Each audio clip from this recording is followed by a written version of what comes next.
welcome back to the next live interview on FTEN X Academy. I hope everyone's had an amazing week and weekend. I'm here today with Ricky and Tommy, who are the co-owners of Captain Fantastic, one of the UK's top children's party entertainment companies. And it's going to be quite an exciting chat. This is all about the Inspiring series, so the Inspiring Pivot series. You know, listening to incredible people like Tommy and Ricky who have managed to pivot their businesses online during the crisis. So I believe your team went from doing 200 physical kids parties a month to absolutely zero. Within a week, the team switched everything online, launched virtual birthday parties, playdates, and live shows. And what I've got down here is the first 7 days of launching parties online brought in over 100 bookings with dozens in new countries. So it sounds like you actually took your business global during the pandemic.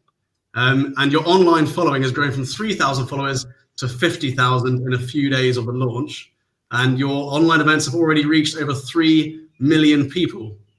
Wow. Yeah. What an intro. And your online parties have been featured on Sky News, BBC Radio, The Evening Standard, and the Daily Mirror Online.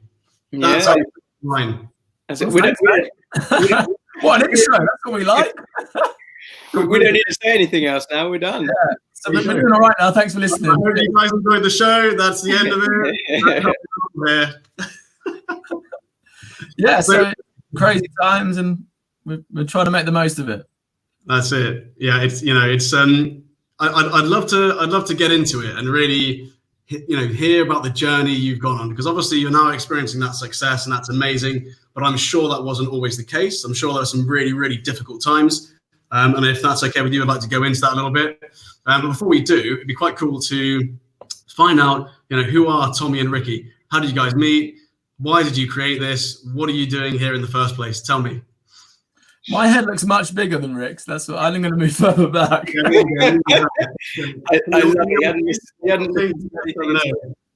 Yeah, so me and Ricky met at drama school. So we trained as actors. We went to East. Ricky and I. I know. English is my strong. Are you going to do that the whole interview, Ricky? No. We're showing our connection here. Yeah, broadband connection. So we met at drama school. Came out of drama school. We thought we'd be famous like within a month because we're that talented. And then the real world struck, and we just struggled for acting work for several years. Ricky was in The Hobbit. He played the giant, didn't you, mate? Yes, I played one of the dwarfs. But yeah, that was it really. We met at drama school, East 15 acting school.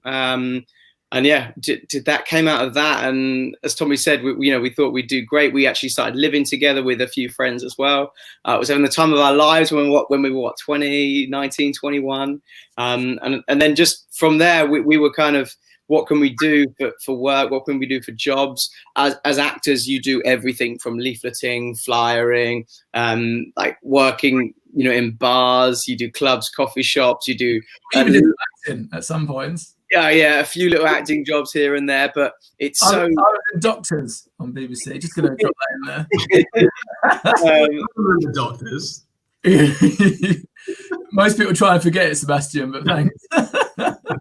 And just from there, we both started working for other kind of children's stuff in different areas, and we were like, we quite enjoy this. It's really fun. We were always the big kids in the class. And then it was actually Tommy who founded Captain Fantastic. He's our fantastic founder. And then from there, kind of, I came on afterwards. I like how I skipped all of my story, just jumped onto how, and I jumped on. Well, I was making it a bit shorter. We saw a good thing. That's. Tommy started something great, and struggled for so many years until I came. No, so basically, as that started to take off and stuff, I was really interested in doing a lot of the older stuff for the kids. I love dancing, I love music, I love all that stuff. And Tommy's stuff was really aimed at the younger ones with the magic shows. So I kind of came on board, and we kind of brought this kind of disco element and glow discos and dancing and all that kind of more current, like older stuff to the company, and kind of got in it together. And then just kind of it went from there. And that was 10 years ago.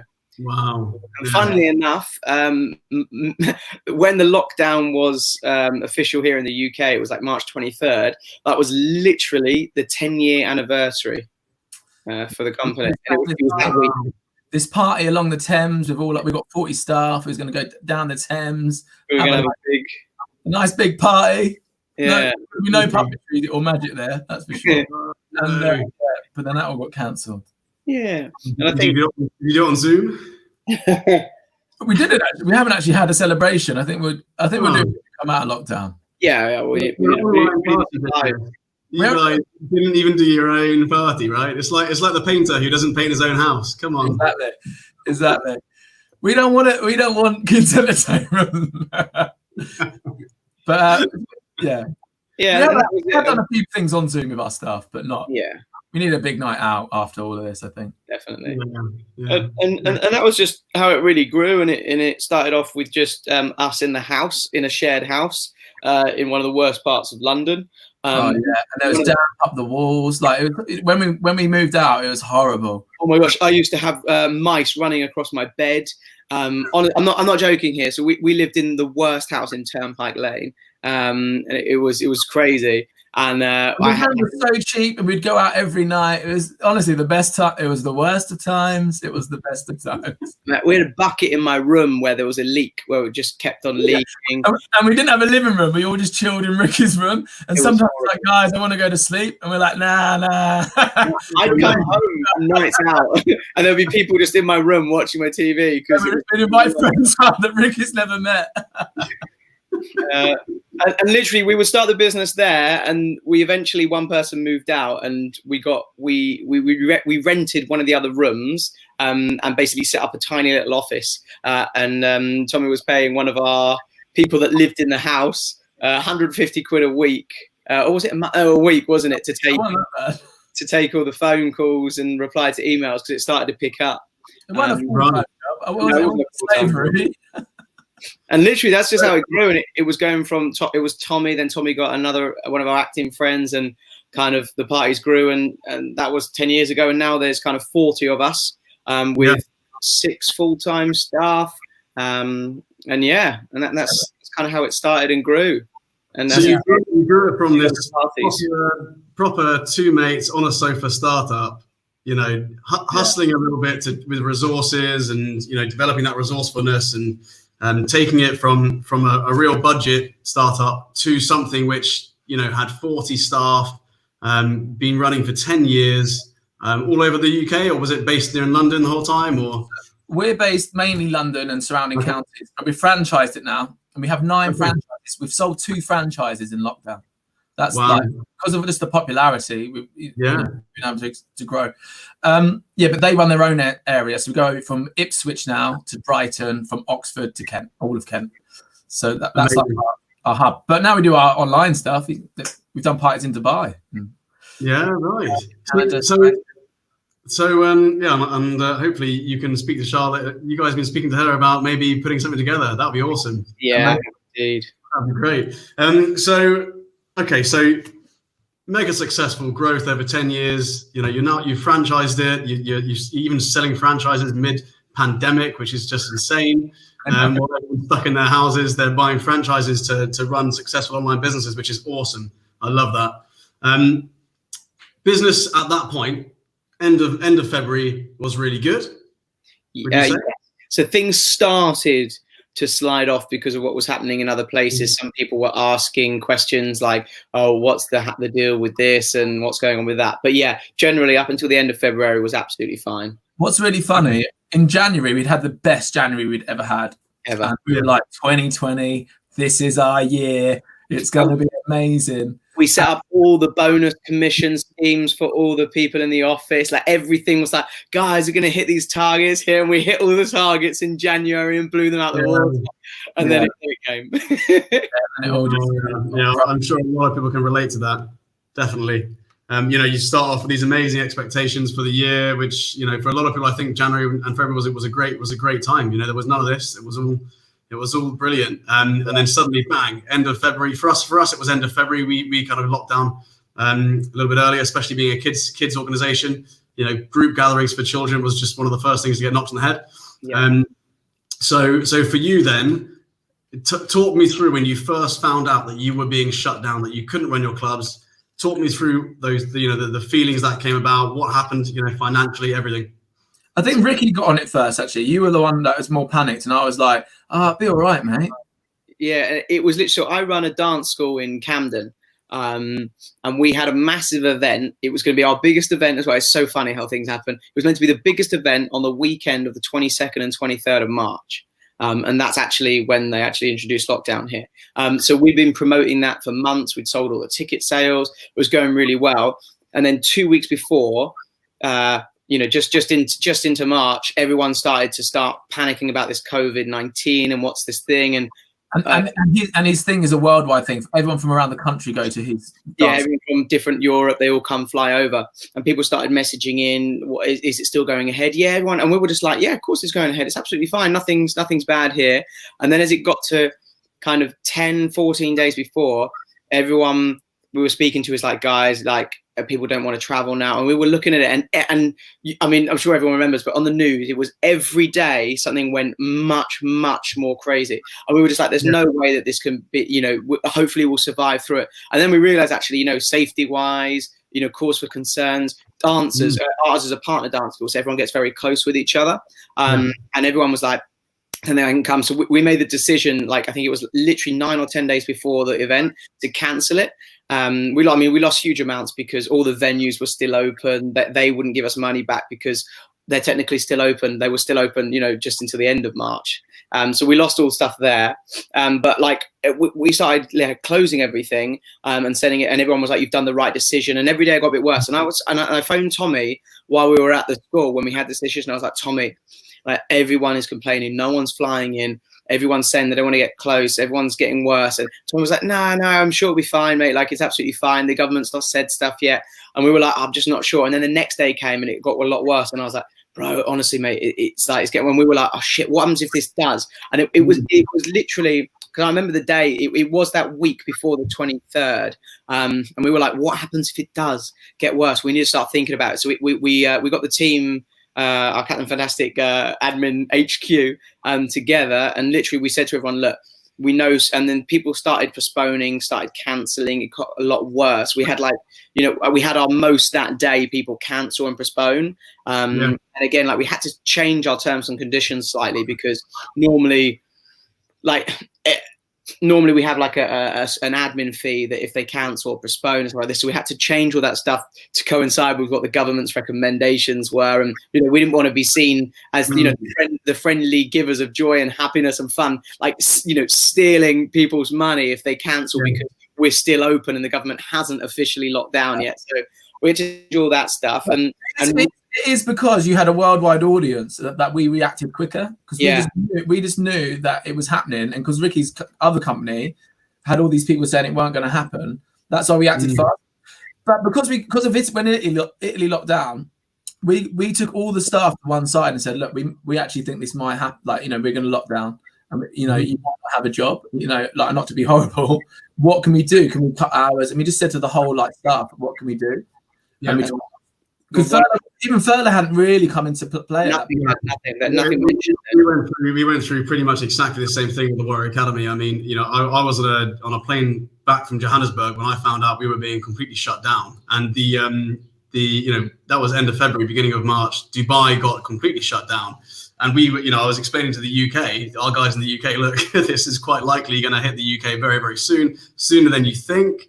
And I'd predict this not to be a 2-week shutdown, but a 7-8 month, nothing running. And I think like you had that foresight and that that influence from having the connections around the world, you were able to give your team that awareness, which no doubt set you up to be a few steps ahead of other people, maybe. Well, that's why then this was the thing that really pivoted everything. All the clubs were going to shut, and we kind of just felt that before anyone else did. And we thought, what's going to be hit most? Because the schools were open, but it's the toddler groups. And we thought we'll go online, because all these toddler clubs will be the first one to go online and do a free session. And when we did that so we went from doing 200 parties to 0. That's a month. And then we just what are we going to do? And we did this online toddler session, and we had nearly 50,000 people watch it within about 2 hours. Yeah, and we asked for donations, and we got a huge amount of donations because there was thousands. Like I've never seen in the top left hand corner when we went live, it was like 0, 18, 24, 2.4 thousand, 6.2K, and it just kept going up, and we were like, what the hell? And we were like, oh my gosh. Hello. How are you? And the most annoying thing is, obviously, that was the first one I remember it was Monday 21st or 23rd. Like I remember it. It was literally lockdown was set here on a Sunday, and we did it before lockdown. It was on a Wednesday. That was the second one you're on about. Okay, yeah, you're right. You're right. And we did yeah. I've been telling him that for years, mate. Well, yeah, true. Yeah, we literally did it, and the amount of people that had viewed it and were watching it live, and the comments we had. So it was a half-an-hour show, and there was like 6,800 comments during that half-an-hour show, and I was like, ah! But we didn't have good cameras. We didn't know what the internet was like. We didn't know how to do lives. We didn't know how to type properly. We didn't know music because obviously we were just pressing play from the laptop, thinking what we can hear, they can hear. And now we know that isn't quite correct. So it was all those things that we were just doing straight away live because we thought a super sharp learning curve. It sounds like you're really sort of riding the bicycle as you were building it. And that's our life motto. Sometimes that's brilliant. Sometimes it's not so good. You can only look at what you guys have done, right? You would if you didn't act quickly. And I think acting quickly and listening to the market, listening to what people want, modifying and adapting, that's all down to speed and getting something out there quickly. Everyone's really online at the same time. I think people are very forgiving, right, to the mistakes. 100%. And we I think the thing that really did us well is we were like, guys, let's put our creative minds together. And Tommy and I, we are very creative. Like we're much more creative minded than business minded. We were like, what are the things that we can do? What can we do? And we decided to launch this thing called a 24-hour kids party. Which is what it sounds. We would do entertainment for 24 hours. And this was the week of lockdown. And from that... It was lockdown the day after. Yeah, it was lockdown the day after. And we had all the entertainers coming, and they were like, we're going to lock down. We're like, we did an hour slot. We tried to get everyone isolated, but at that point, it wasn't... it wasn't on official. It was the day before. I remember it was Saturday, like 22nd or something, and it was a 24-hour kids party. And from messaging that, we got on Sky News. We had a lovely feature on Sky News, interviewed on that live on Sky News, and that got us really a lot of. I got us loads of PR. I was in the Evening Standard, Telegraph. Daily Mirror Online, and then that was it. And it was literally after that we filmed some very quick, like fake online parties to our family and friends, saying, "Guys, we want to launch this online kids party. We need to do it now. Can we just do one to your kids and we film it?" So we made a promo video really, really quickly and put it out on the site, and that again got picked up by everything. But we were the very first people to do it. Like we had launched it the day before lockdown. So before like anyone else had started thinking about all this stuff, really, we launched it. And as you said at the beginning, we had about 2,800 likes or follows on our Facebook. And within that kind of 5 or 6 days, we were up to 50,000. We're well over 60,000 followers now. And again, we booked 100 online kids parties within 7 days. This month we booked, 355 or 365 in total? So one a day for the rest of the year. So I think we booked 355 online kids parties in the last 28 days, which is fantastic. But so I think it's all down to having a team, though, because we don't do them all ourselves, obviously. Yeah, that's a really good point. Actually, we're not small. That we've got a team where we can work and we can create together, but we're not massive. We have to go and talk to a board of directors. We can move really fast, like agility wise. We were like, we are the perfect shaped business for a problem. And we didn't realize it was a problem because me and Ricky just say, "Are we doing this?" And we go, "Yeah," and then it's done. We don't wait for anything. And we are like, my girlfriend works for a charity. And my friends, some of them, they work for corporates. And literally, my girlfriend Becca is so jealous. She like every phone call I hear her, she's like, "It's so annoying. I'm so jealous of Ricky because he can just say that he's going to do something and do it. No one sign it off. But she has an idea. It has to go. Like they've been trying to do stuff for their charity for like weeks." They were part of the London Marathon, like they were one of the big partners, and they were trying to do stuff, but they email their thing with an idea, then that gets emailed to head office, then the manager does it, and then they have to have a meeting about it, and that meeting's in 3 days' time. And by the time that they've either said yes or no, the whole thing has gone, and everybody else. But like Tommy said, like that was us. We had this idea. We didn't sleep for 2 days going crazy. Had these ideas and launched everything within a day. And we've got this amazing graphic designer, and we were up till 3-4 a.m. doing everything. And I launched it all in the morning. Like we had the idea in the night, and it was launched all by the morning. But we're like that constantly now. We don't stop. So we had all these ideas, and now we've got an audience. We're like, now is the time to launch them. So we've launched a YouTube sketch show. It's got a cartoon on it. We've got a game app that we put into. We just paid someone to make a game app, and that comes out this week. We've got a new book that we've written, and it's a children's book, and that's coming out. We're gonna do a virtual book launch. But like, because we're creative, we just don't stop. You know. But, what else have we got? Yeah, no, that's it. This is one I made.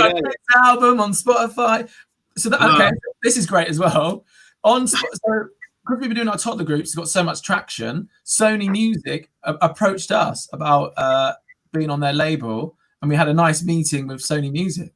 Like, you know, how would these things happen? In normal life? It's just so. But this all came out of just we were going to sack our staff. We were going to not have any money. It came out of like desperation. We said, maybe we just have a big break, but we just said, let's try it and see. And as Tommy said, like literally, that was said. Why don't we just have a break? And that was it. And now we're working 24. I got twins as well, and my half's a nurse. So in the day I have the twins, and in the evening and the weekends I work. and like Tommy said, like Sony Music approached us, had a meeting with them, and then I don't know if I can say all this stuff, but we had another like a TV program message in, say, can we help launch their like new series that is coming out on their DVD? And then Sky got in touch with us and asked if we could do something with their AI over the Easter period. And there was like Pizza Hut also got in touch, and all these places that we were reaching out to originally. Like we've got someone that works with us, PR, Katie Fox, who's very, very good. She reaches out to all these people, does all this stuff. And now these people are reaching out to us. People are asking, can we feature on this? Can I sponsor you maybe to do this one? And it's like, wow, this is completely turned around in our favor. And I think what Tommy's very good at as well is, cheers, mate, is that with all this stuff, obviously a lot of companies, when they're getting a load of stuff, might cut their advertising, like, because although all this stuff is coming in, it doesn't necessarily equate to huge amounts of profits, because we're still paying the staff, we're still doing it, we're buying everyone cameras, we're buying all the different Zoom logins for everyone. We got like a lot of new expenses, and again we have to change a lot of the tricks and things online, so ordering new bits and pieces. But when we were getting all this traction, Tommy's like, let's put loads of money in the ads, let's put loads of money boosting, let's put loads of money on this. And there's me thinking, bro, we don't have any money really to spend. And that month of the 200 postponed parties, we sent back 20 grand, 30K, like, and that's it. That's all, like, we don't have, and as this was going on, we were like, we can probably last 2 or 3 months, kind of paying staff, and that's it. So like, there's not massive collateral. It's a small business that just like keeps investing in themselves. And Tommy was like, let's just spend everything we're getting, all the donations that we were getting, every penny. I was like, and Tommy was like, let's do it. So Tommy like was boosting everything. He spent every single penny we have on boosting. But I mean, we don't know, but that's probably, why we've carried on growing so much, getting the lives. Like, we've got the clients now, we're just keeping the clients. We're targeting their friends, we're getting more. So I think even when we were down, we were still trying to like, and we've not earned. I mean, we've started to earn from profit now, but it's minimal compared to what we're still spending. But we are looking at it, and if anyone's listening, like, we don't really care right now what's going on. We care what's going to happen when we're out of this. And if we can get to, we're over 60,000 followers with all this, people that might be interested in subscriptions. Like, when we get to 60, 70,000, 80,000 followers, likes, all this interaction, all this kind of gravitas towards us, when we come out of this, with the new franchisees. Every area hopefully can grow. We can get some, music label records. We can get some cartoons out there. We can get the books out there. Merchandise will sell more. So we are doing everything now to look towards the future, and that's all we're looking at. There's a good quote: a good player goes to where the puck is. A great player goes where the puck is going. And that's what we're just thinking. How are we going to springboard? How are we going to make this work in our benefit? Because when this comes out, there's going to be people that want new opportunities. They're going to want to, maybe they haven't got a job, and they're going to want to, and we can offer them a franchise. Kids' parties are very recession proof.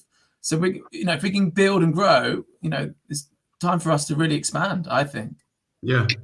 Amazing. Some really key lessons in there, really, from the way you guys acted quickly, that speed that you needed to do. You got something out there very, very quickly. That was rough and ready, but served the purpose. You listened to the market and adapted. And then also, there's that quote from Warren Buffett, isn't there? Be greedy when everyone's fearful, and fearful when everyone's greedy, right? And by plowing your resources into advertising, and then, just looking at the way you guys have managed your PR campaign, because of this, which has just exploded your business into this global online provider of birthday parties. And, you said one of the best in the UK. I can't imagine any other birthday party in the UK who is doing, to the degree you guys are doing. So I think you're probably going to be labeling yourselves the top UK party provider very, very soon, right? What is funny is, What is funny is every children's it might be true now though. That's the difference. Yeah, every children's entertainer does have like the UK's number one, and we have it as well. But we are the UK's number one on free index because we've got over 1,000 5-star reviews. We've won a junior award or something. We've actually won stuff. Whereas a lot of entertainers just say UK's number one. But but with that stuff, a lot of entertainers, they have jumped on it pretty quickly, but I think we were the first of what we know of, and that's why Sky News everywhere picked up, because it was brand new. And I think a lot of entertainers now have now jumped on it. I like that quote, what Henry Ford once said. Yeah, this is from James Davison, who's just written in saying, Henry Ford once said, a man who stops advertising to save money is like a man who stops a clock to save time. I love it. That's cool. I like that. Nice one, Jamie. Get that one tattooed across my chest. Ricky loves a life statement. I do love a life statement. Everyone loves a life statement. It strikes me that obviously, aside from the social and medical disaster that this is, from a business point of view, looking at your business journey, you guys look like you're enjoying yourselves.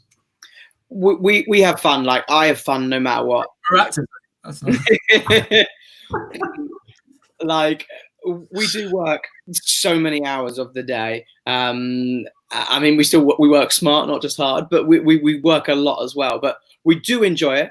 I'm not going to lie. At the moment, it's crazy. Like, I mean, I don't know if you have so many WhatsApp groups that we have hundreds. And like when I say 100, I've probably got 40 or 50 WhatsApp groups that are constantly blinging. Like, I look at my phone and I come back to it an hour later and there's like 174 messages there. And it's one of them's to do with the Zoom groups. One of them's to do with the dance. One of them's to do with it's on showing now. It literally. I've got 60 messages on WhatsApp since we've started. If you ever think you're busy, guys, this is what busy looks like. Let's have a look at the WhatsApp groups. Come on. But it's literally it is. You don't want to see all of them. Brilliant. But like at the moment, it's becoming slightly too much. Like, I work all through the day, and then like my girlfriend will want to have dinner, and I'm on the phone, it's buzzing, it's beeping.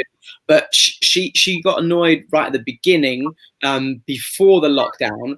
And like this really happened. Is like she was getting annoyed at me, like, why are you working so hard? And I couldn't sleep. I was having heart palpitations at the beginning. Like, there was a 3-day period during the lockdown, just at the beginning, when we were figuring out what to do.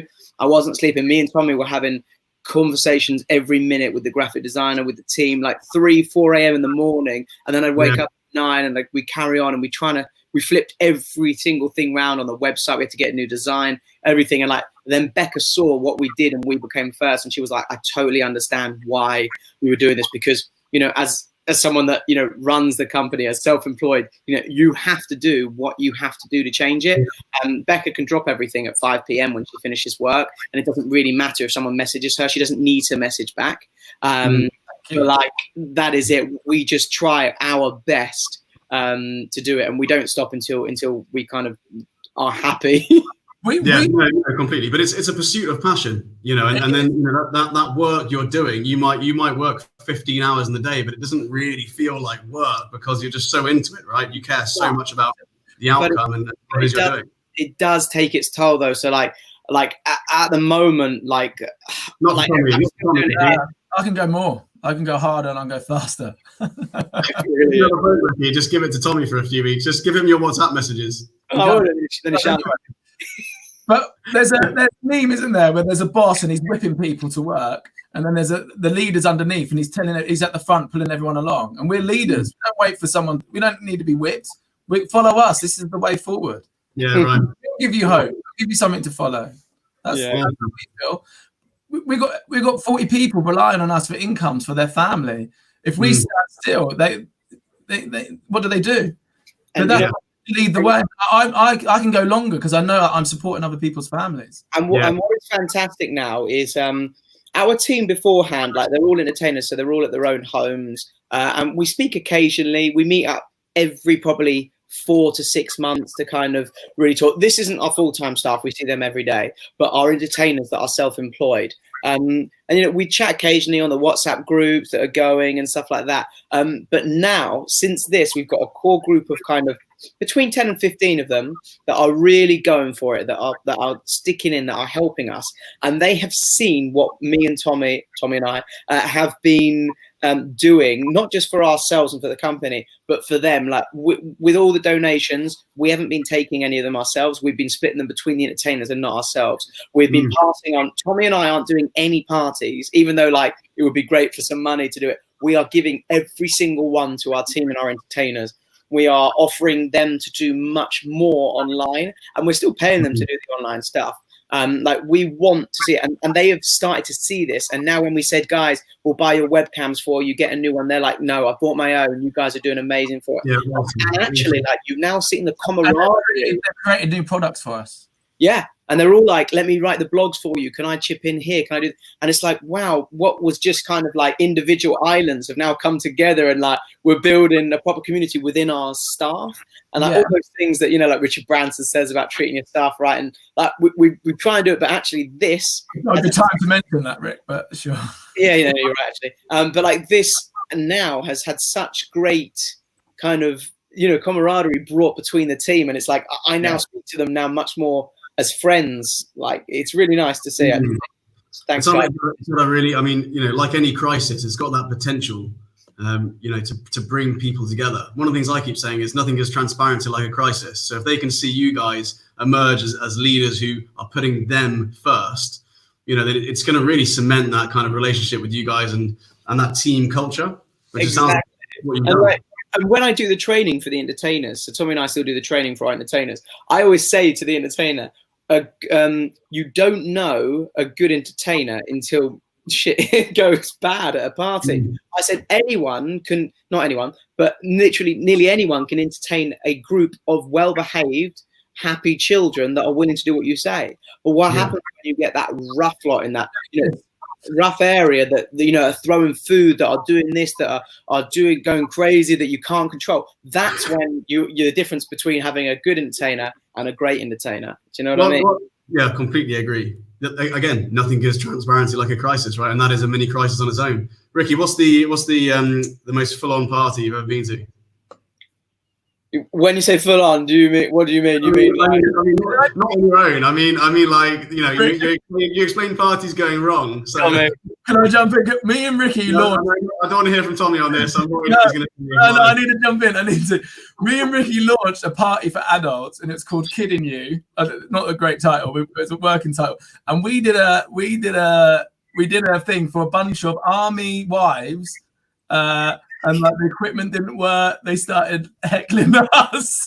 Heckling on Ricky took his clothes off. There was a comedy strip. They pinned him down and took his clothes off. Oh no! This is the price of fame, guys. You know, we have these army wives are vicious. But yeah, kids' parties. I've had some horrific ones. Horrific. Really? like horrific ones. Like the things where I've when they go out of control and you lose grip of the situation, it slowly slides away.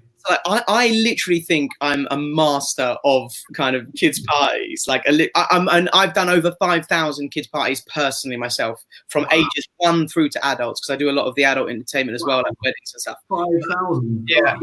Over the last 12 or 13 years, I've been doing between 4 or 5 every week, and then Christmas you do 50, 60 a month. But yeah, over 5,000. I worked it out a couple of years ago, and that's got my 10,000 hours in right there.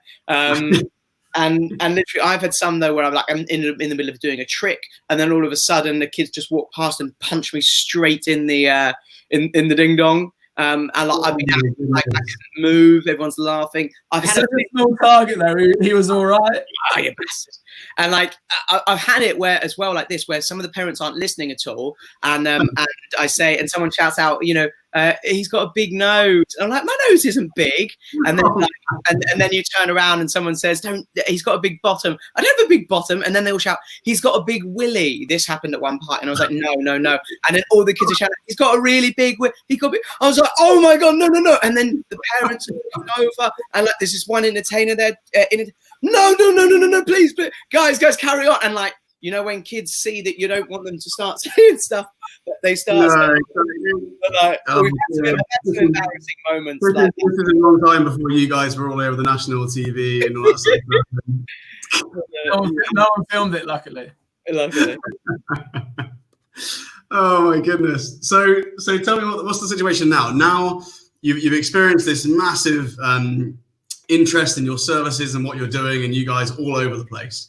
Have you seen that drop off at all, or has it maintained momentum? And now, what is your plan with the business to kind of generate revenue, seeing it as a kind of a long-term situation? I think we're mimicking like what the coronavirus is actually doing. It went up on such a peak like this, and now the peak here in the UK has kind of peaked, and now it's slightly on a downward slope. And I think that is identical to what our business is doing. So, we started off really bad, and it's gone up. It went brilliant, and I think the peak was probably a week and a half, 2 weeks ago. And since then, because there's so much, I'm sure anyone listening can tell that as soon as someone has a good idea and it goes, global, goes online, everybody kind of jumps on, they copycat, which is absolutely fine, because that's what people see making money and they follow it. And that's what happened with us as well. Everybody started launching online parties. We had some messages from other entertainers saying, guys, you've done brilliantly. I really need help. Can you help? We are happy to help others as well. And everyone started bringing out skits for a fee. That's what happened. And now we started going from, as we said at the beginning, we had 10,000 people watching live, and like our standard party, like our standard things watching live this month on, for example, at the toddler group, has been about 500 people watching every single morning, and that kind of went down to 300, 200, and now it's kind of around 140, 150 between that. And some of the ones that at the beginning that we had kind of 80 to 100 people, and now down to kind of 20 people, and so they started to get lower and lower. Is kind of faded, and now you're left with the people who are truly interested in your service, right? Also the weather. So the weather started to pick up here a bit in the UK as well. Obviously, I mean, the last 2 days have been raining, but we notice as soon as, like, our friends that own play things, as soon as like the indoor adventure parks, when they hope for rain 24/7. As soon as no one comes, and kind of online is similar, because they've got stuff to do in their garden, they can go out for walks. Our engagement hasn't really chopped though. We still get the views, but we don't get them as much live. A lot of people come in and watch later or drop in, but we're doing 30 free sessions. We actually went too much on content, I think, and we bombarded people. So I think because it was working so well, we chucked everything at it. And what we should have been, what we're doing now, we've cut the hours. We're going to do less next week, and we're just focusing on the new thing, the next thing. And that's why we're about to launch. We're going to launch a new franchise that is just based virtually. So we're going to make a franchise for toddler groups virtual, because we do a paid subscription where you do it over Zoom now. So this is a new product. And this has only been launched this week. So like what everything Tommy's saying now is like, we know we've peaked. We can't keep on peaking no matter how much money you throw at it, really. So we are now looking what is going to happen in the next 2 months, because we know kids parties aren't going to be back to normal till probably October, November, December, if that, and they're still going to need a lot of precautions in. So we are now looking what can be done now for the next couple months. Right. Okay, cool. One of the questions I've kind of got is, you know, I think a lot of people went on this. We're gonna look after our community and give lots of free stuff, and that's certainly what we did. I think we were doing about 40 with the Warrior Academy and Dubai combined. It was about 40 free classes a week we were doing. But at what point do you start saying we need to start monetizing this, charging for this, and how do you make that switch? So I mean, it's quite an easy one, really. And the point is, like, why are you doing it? So like people doing the free ones, we saw some people doing free things online, but they didn't have any other products. They didn't even have the online parties. Now we launched the online parties, and we were like, okay, how can more people know about our online parties? Because this is what is going to save us. Free shows. So when we did the free shows, we got inquiries, and we were like, okay, cool. The first week we did a load of free shows. We only had like 4 or 5. And from those 4 or 5, we got loads of inquiries because on the live show, we would talk about the parties. Hey, everyone, fantastic. We're doing this for you. We're doing it through donations. You know, if you've got any money, please do donate. The main thing we're offering now is online kids parties. You know, if you've got a party during quarantine, don't let it spoil it. Come join us for online party. And that's what we had. So we were pushing those. So we were like, let's just do loads and loads of online free content.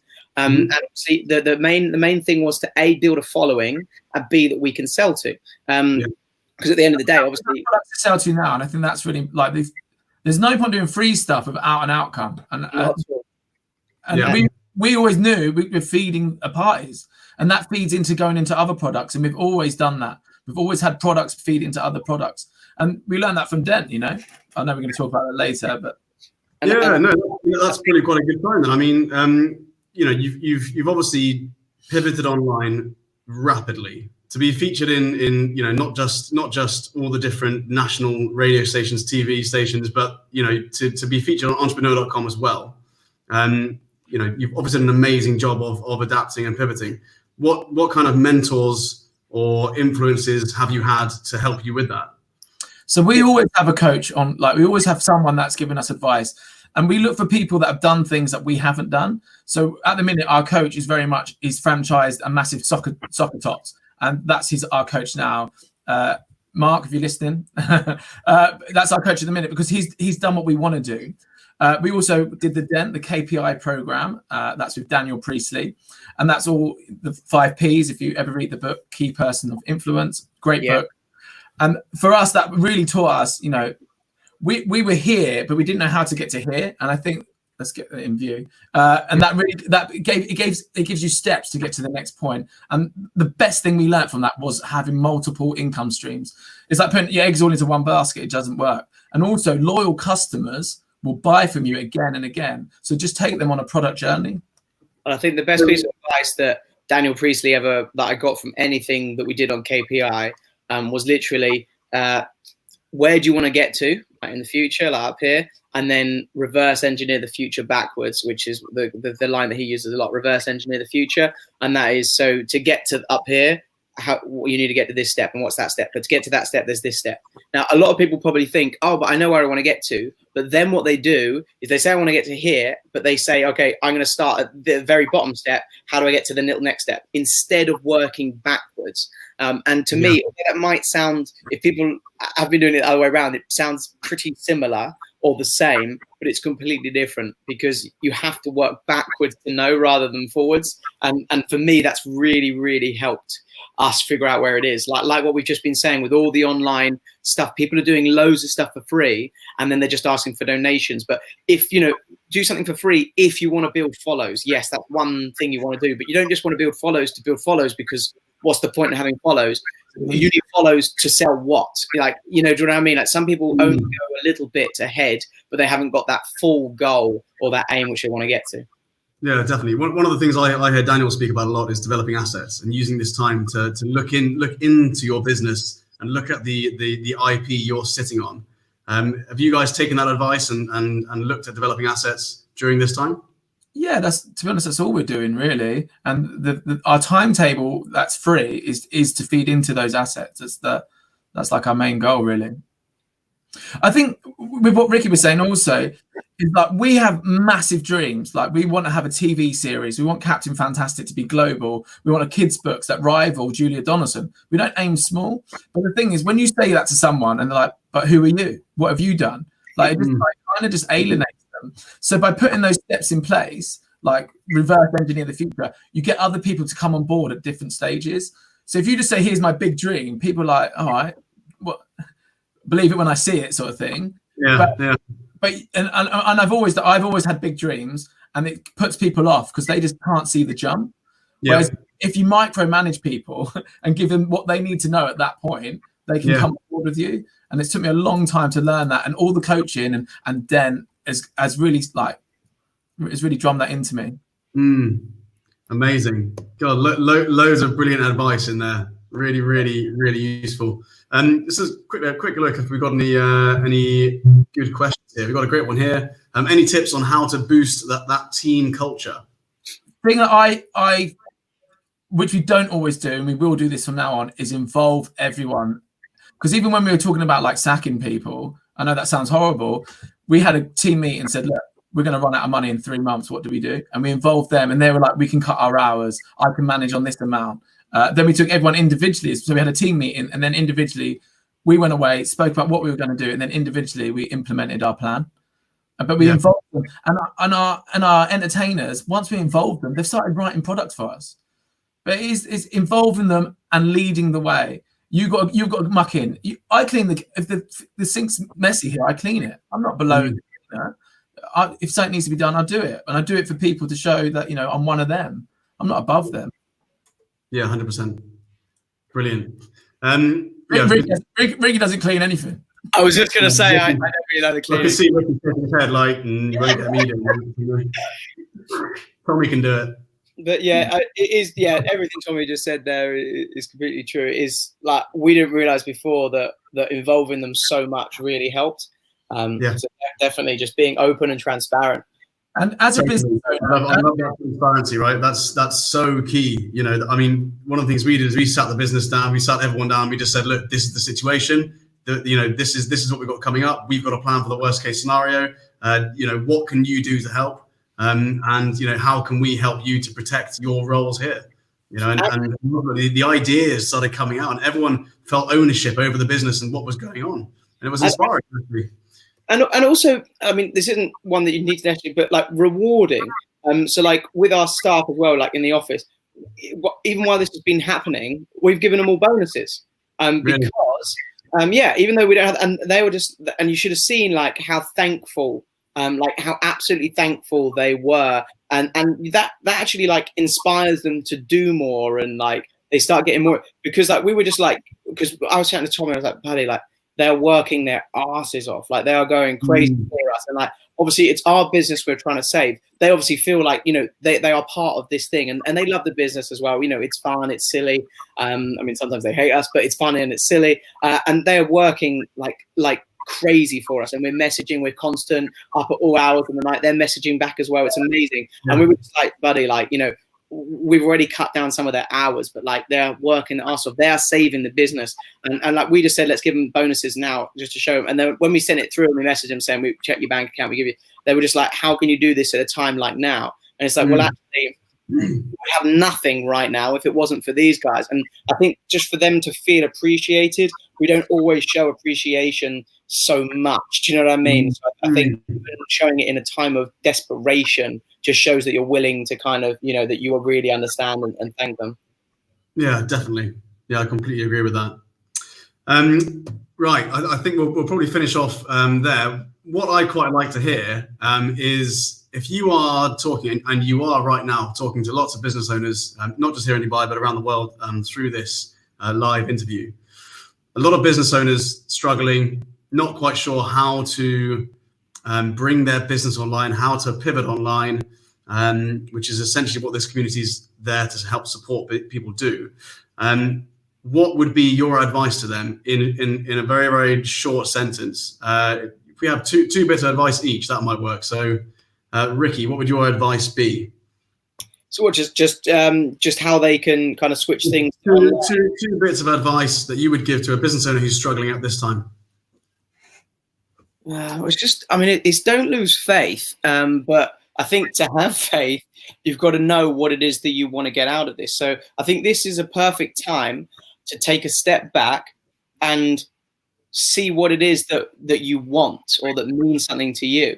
For example, if you've been working your ass off for 2 years and you're not really spent any time with your family and stuff, maybe the whole month or 2 months or something is you not doing absolutely anything, because maybe that's what you need. And when you're thinking from a fresh head, that sometimes that can literally change everything. Like I know that Tommy, when he goes on holiday, he comes back with 50,000 new ideas and stuff like that. So I think that's the first piece of advice. Is just take a minute, take some time for yourself to really focus on what it is that you want, because you might feel actually the things that you were doing before aren't important anymore.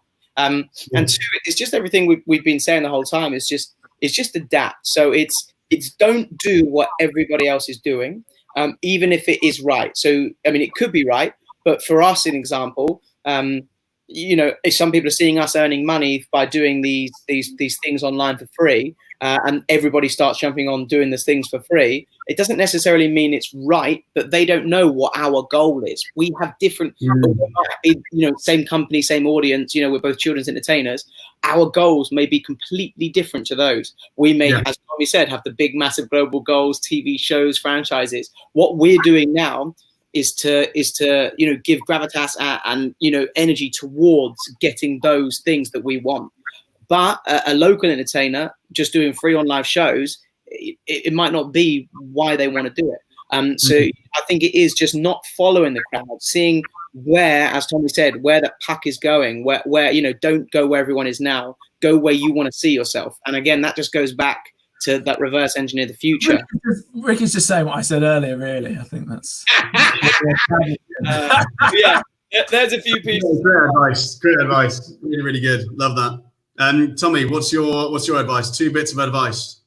How do you add value to someone right now? I think that's important. If your information's free, you can't make money from information anymore, so don't bother. If you want to give some information tutorials, give them away for free, but how can you handhold and implement with someone? That's when you can add value. So how can you do that online? If you're a teacher, just jump on Zoom. The problem is if you've got property, if you're a soft play company, people that I know, it's hard, isn't it? Because you can't use your asset. If you can't use your asset, you have to go make some more, and that's find a way of adding value and make an asset around it. I mean, just jumping on that, like Tommy said, if someone does have soft play stuff, or I'm just thinking hairdressers where they can't physically do the stuff, they can still do things around their things they haven't thought of before. So now, with a hairdresser or whatever, how can you do stuff online? You can show how to style. You can show things that go along with that stuff. You can teach people maybe to cut online, but then once they know you, they like you, give them. So then you can partner with, I don't use much product, but Head and Shoulders, partner with them and take a cut of their. And it is true.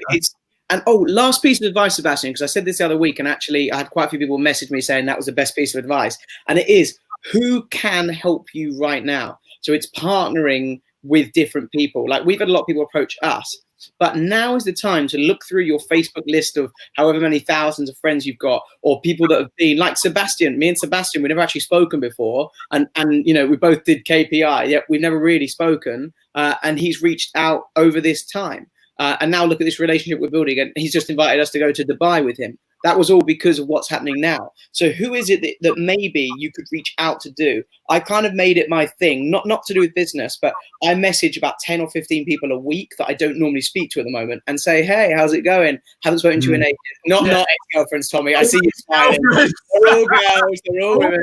Lovers. They're like, who's this? Who's this guy? Where's this gone? Why are you sending me pictures? Block. Oh, what a bastard. But honestly, reaching out to people that you don't normally speak to can really open doors right now, and just connect, whether or not it's to do with business or not. Like, you don't know what, doors can be opened by speaking to someone different and that you haven't spoken to before. Amazing. I want to say something because he did. Go on. Everyone's gone into hibernation, haven't they? But squirrels gather their nuts before they hibernate. You need to gather some nuts. Don't just hibernate without something, because you'll wake up and what you're going to eat. You're nuts. Such a bad ending. Cool, but thanks, Tommy Balaam. I've done a few of these talks now. I've heard some powerful endings, but so grab your nuts. You're winning it right now. That was absolutely brilliant advice, and I totally agree with you. Everyone's so open to connecting and communication right now, and I think everyone's sort of stuck at home and happy to connect. And I've seen so many collaborations and partnerships go on now. People are open to it. It's almost like all the cards that everyone had on their hand is on the table now, and you have to pick up a new set, right? 100%. And so you've got to find a new card. You've got to find a new hand. And so I'm seeing a lot of people being open to that. So yeah, brilliant advice. Don't do what everyone else does. How can you add value right now? What can you implement for other people? Step back and see what you want to do. I love that as well. And who can you help right now? Really, really good advice, guys. Thank you both so much for coming on the show. How can all these guys get in touch with you? Follow your story, watch you guys smash it over the next year as you grow to be the world's best online parking provider. So you can head over to our website, www.captain-fantastic.co.uk, or just search Captain Fantastic Children's Entertainment on Facebook or YouTube. If you've got any kids, check out our YouTube sketch show and all our silliness that we do. Anywhere else, Rick? No, that's the best stuff. Thanks everyone for listening. We wish you all the best in this. Merry Christmas. Where you going? No, we wish you all the best in this hard time, man. But like, this time doesn't need to be hard. Everyone's saying what such a negative, time it is. No. I'm saying obviously it's a lot of people. I'm saying it's hard for a lot of people. Of course it is. But what I'm saying is, every cloud you have to try and do something around. You can't just, if someone, if you get like Rocky says, isn't it? It don't matter how hard you get hit. You gotta, you get hit. Oh, shit, I wish how hard you can hit. Don't start the quote unless you're going to finish it. Come on, Ricky, let's go. Right, let's go. How hard you can get hit. Another shot with that. Let's go. One more. Tommy, do it for me. Oh, I've got to Google it, don't I? What is it? It's not about you can get hit. Yeah. It's about harder you can get hit on moving forward. Yeah. Something like that. But it's true, man. Like, that's it. Can we end this now? We're just rambling. Yeah. I was going to end it on that, guys. That was a strong ending. So close. Cheers, guys. Don't get hit. Thank you. Amazing job, guys. Ricky and Tommy, thank you guys so much for coming on. And really, really appreciate you guys giving your time, advice, and insights to the FTEN X community. Thank you, guys. Cheers, guys.